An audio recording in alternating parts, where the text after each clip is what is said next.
অমিতা ছিল একেবারে সাধারণ ঘরের মেয়ে। বিয়ের পর স্বামী সৌরভকে নিয়েই তার ছোট সংসার। স্বপ্ন ছিল সামান্য একটা নিশ্চিন্ত জীবন, দুবেলা হাসি মুখে খেতে পারা, আর এক টুকরো সম্মান।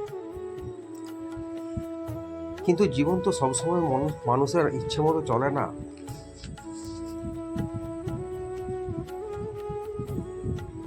আচমকাই সৌরভের চাকরিটা চলে গেল, আর চাকরি চলে যাওয়ার পর সংসারের হাল ধরতে বাধ্য হলো অমিতা।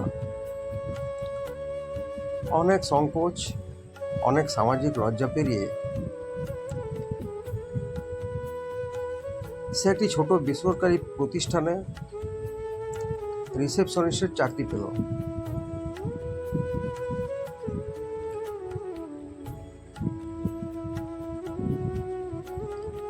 অফিসের কাজ তার কাছে কঠিন ছিল না, কঠিন ছিল কিছু পুরুষকর্মীর লোলুপ দৃষ্টি, কুৎসিত ইঙ্গিত আর অশালীন আচরণ। প্রতিদিন নিজেকে গুটিয়ে রেখে অপমান গিলে শুধু সংসার থেকে বাঁচিয়ে রাখার জন্য সে চাকরিটা করে যেত।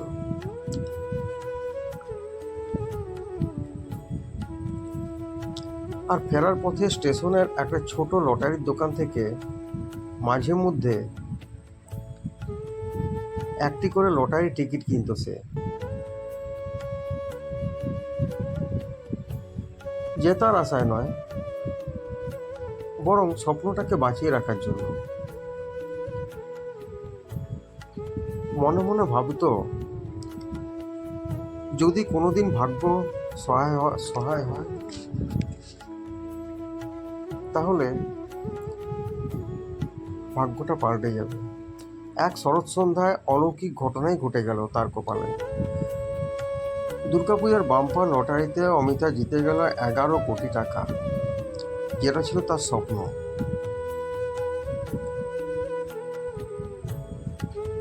খবরটা শুনে প্রথমে সে নিজের কানকেই যেন বিশ্বাস করতে পারেনি। তারপর ধীরে ধীরে বুঝতে পারল, এই অর্থ আশীর্বাদ যেমন হতে পারে, তেমনি অভিশাপও নিয়ে আসতে পারে।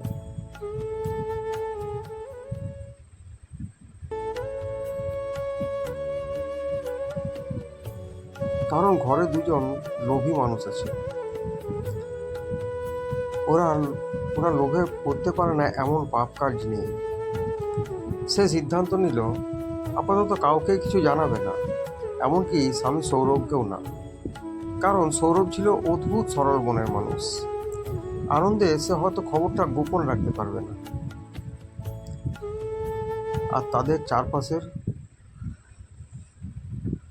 আত্মীয় স্বজনদের সে খুব ভালো করে চেনে। যেখানে সামান্য সম্পত্তির জন্য সম্পর্ক ভেঙে যায়, সেখানে 11 কোটি টাকা মানুষের বিবেককেও কিনে নিতে পারে। অর্থের লোভে মানুষ কতটা যে নিষ্ঠুর হতে পারে, সে ভয়ই তাকে নীরব করে দিল।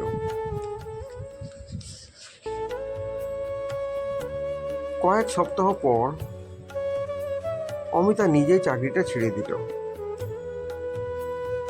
বাড়িতে ফিরে এসে সে জানালো অফিসে কর্মী ছাঁটাই হয়েছে, তাই তার চাকরিও চলে গেছে।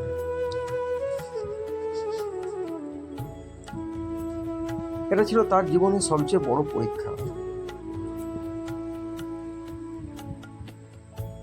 সে জানতে চাইছিল যে চাকরি চলে যাওয়ায় তার বাড়ির কে কেমন তার সঙ্গে ব্যবহার করে। সে দেখতে চেয়েছিল অর্থহীন অন্ধকার দিনে মানুষগুলো কেমন থাকে, কে তার পাশে দাঁড়ায়, কে মুখ ফিরিয়ে নেয়, আর কে ভালোবাসার নামে শুধু সুবিধা খোঁজে।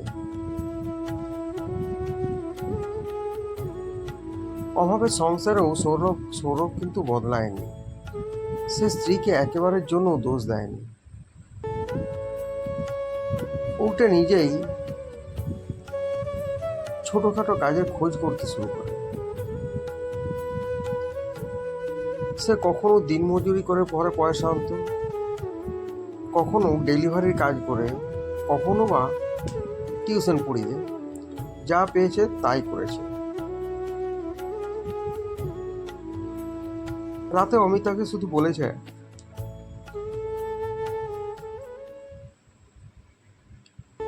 টাকা আবার আসবে, কিন্তু তুমি ভেঙে পড়ো না।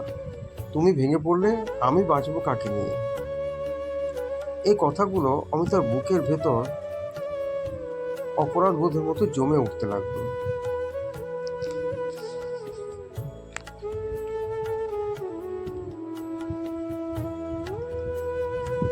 অন্যদিকে সৌরভের বোন রিঙ্কি আর তার স্বামী সুমন ছিল সম্পূর্ণ ভিন্ন প্রকৃতির দুই মানুষ।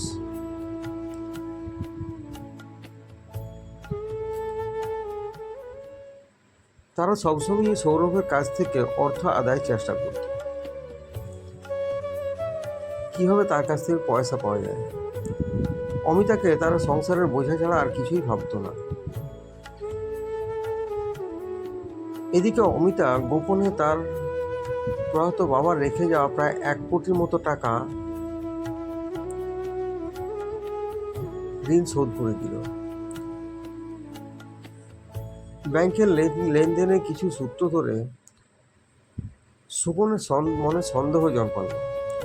ধীরে ধীরে সে অনুসন্ধান করে জানতে পারলো যে অমিতা লটারির টিকিট জিতেছে, আর 11 কোটি টাকা। খবরের আভাস পেয়ে গেল। এরপর শুরু হলো ভয়ঙ্কর এক ষড়যন্ত্র।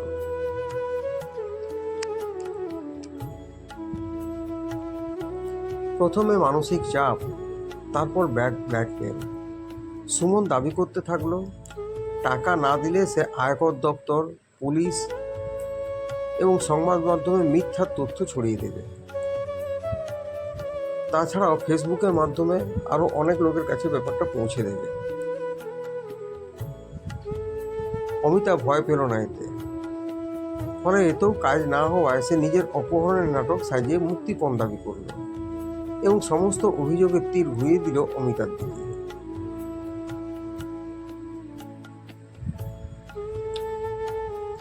এরপর এমনকি অবৈধ আর্থিক লেনদেনের মিথ্যা অভিযোগও দায়ের করল অমিতার নামে।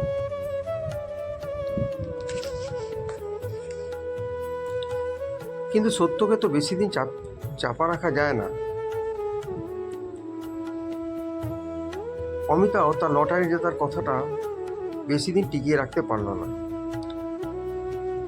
সবাই জেনে গেল। এরপর পুলিশের তদন্তে একে একে প্রকাশ্যে এলো সুমনের কীর্তিকলাপ, জালিয়াতি, অপহরণে সাজানো নাটক, ভুয়ো নথি এবং অর্থ আদায়ের পরিকল্পনা। আদালতে সমস্ত প্রমাণের ভিত্তিতে তার সাজা হলো। ঝড় থেমে গেলে অমিতা আর নিজের গোপন সত্য লুকিয়ে রাখতে পারল না। সে একদিন সমস্ত ঘটনা খুলে বলে ফেলল সৌরভকে। আর কেন লুকিয়ে রেখেছিল ঘটনাটাকে তাও বলল। সৌরভ দীর্ঘক্ষণ চুপ করে থাকার পর বলল,